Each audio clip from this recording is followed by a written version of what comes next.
ولمن خاف مقام ربه جنتان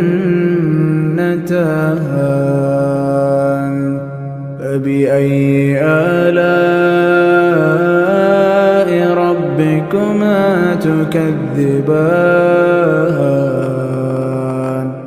ذواتا أفنان فبأي آلاء ربكما تكذبان فيهما عينان تجريان